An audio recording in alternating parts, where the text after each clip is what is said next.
అందరికీ shalom. Grace gospel ministries వారి ఆనందన వాక్య ధ్యానంలో ఈరోజు నిర్గమకాండము 29వ అధ్యాయము 28వ వచనం.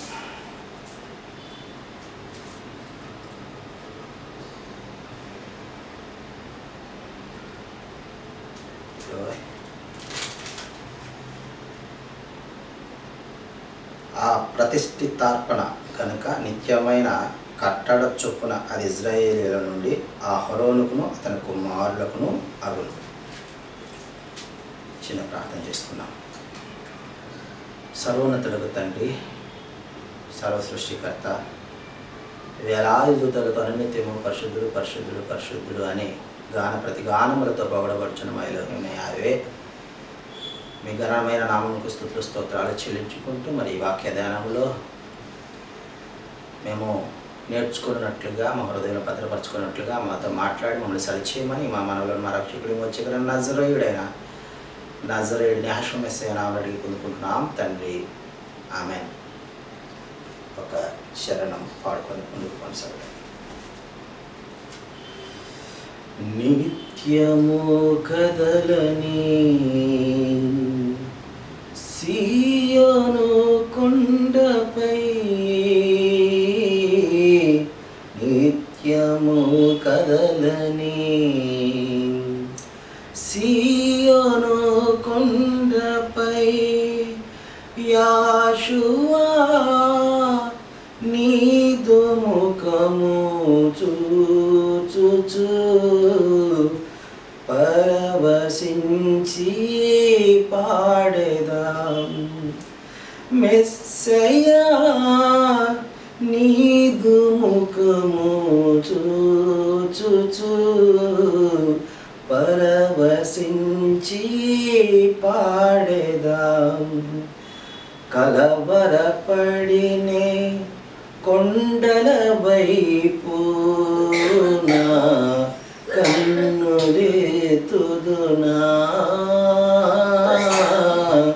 కన్నులెత్తుదునా. కొండల వైపు నా కనులెత్తి కొదువతో నేను కుమిలెదనా, కొదువతో నేను కుమిలెదనా. నీవు నాకుండగా, నీవే నాండగా, నీవు నాకుండగా, నీవే నాండగా. నీవే నా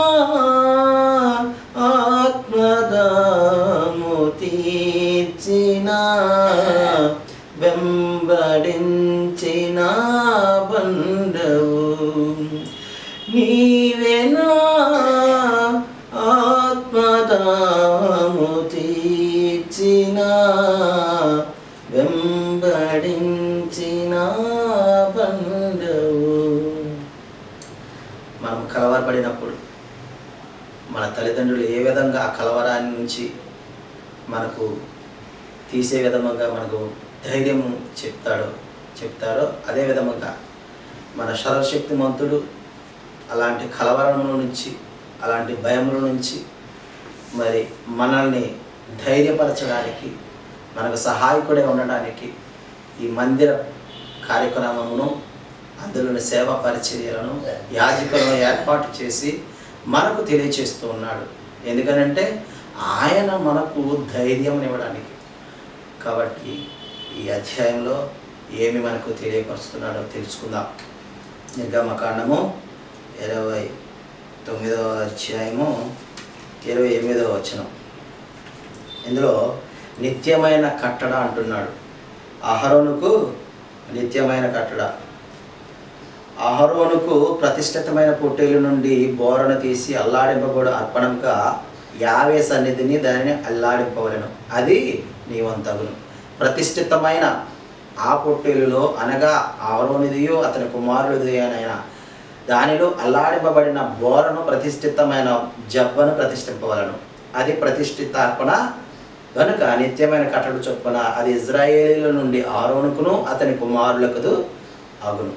ఈ విధముగా అలాంటి ప్రతిష్ఠితార్పణలు తినటానికి అక్కడ ఉన్నటువంటి సేవ చేసేటటువంటి అహరోను కుమారులకు అని అది ఒక నిత్యమైన కట్టడగా మరి ఇవ్వడం జరిగింది.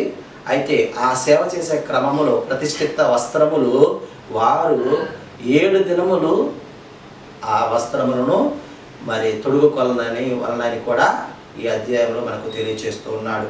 ఇంకొకటిగా వేటి వలన ప్రాయశ్చిత్తం చేయబడినో, వేటి వలన ప్రాయశ్చిత్తం పాప పరిహారార్థ ప్రాయశ్చిత్తం జరిగినో వాటినే వీరు తినాలి, వాటిని అన్యులు తినకూడదు. ఉదయం వరకు మిగిలి ఉండకూడదు. దానిలో ఉదయం వరకు మిగిలి ఉండిన దానిని అగ్నితో కాల్చివేయాలని మరి మనకు ఈ 29వ అధ్యాయం 30వ వచనంలో 33వ వచనంలో తెలియచేస్తూ ఉన్నాడు. మరి దాన్ని ఆ విధముగా ఉదయం వరకు ఉన్నదాన్ని అగ్నితో కాల్చివేసి 34 నేను నీకు ఆజ్ఞాపించిన వాటన్నిటిని నీవు అట్లు అహరోనుకును అతని కుమారులకును చేయవలెను. 7 దినములు వారిని ప్రతిష్ఠింపవలెను. ప్రాయశ్చిత్తము నిమిత్తము నువ్వు ప్రతిదినమున ఒక కోడెను పాప పరిహారార్థ బలిగా అర్పింపలేను. బలిపీఠము నిమిత్తము ప్రాయశ్చిత్తము చేయటం వలన వారికి పాప పరిహారార్థ బలి అర్పించి దాన్ని ప్రతిష్ఠించుటకు దానికి అభిషేకం చేయవలెను.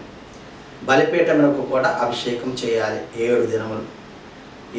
7వ దినములు నీవు బలిపీఠము నిమిత్తం ప్రాయశ్చిత్తము చేసి దాన్ని పరిశుద్ధపరచవలను. అప్పుడు బలిపీఠము పరిశుద్ధపరచబడుతుంది. ఆ బలిపీఠము అతి పరిశుద్ధముగా ఉండును. 7 దినములు పరిశుద్ధపరచబడిన తర్వాత అప్పుడు ఆ బలిపీఠము అతి పరిశుద్ధ స్థలముగా ఎంచబడుతుంది. ఆ బలిపీఠమునకు తగులున్నది అంతయు ప్రతిష్ఠితములగును. అప్పుడు అక్కడ దహన బలి చేయగా ఆ బలి మరి యెహోవాకు యావేకు ఇంపైన సువాసనగా ఉంటుందని మరి ఈ వాక్య ధ్యానములో తెలుసుకుంటున్నాం. ఆమేన్.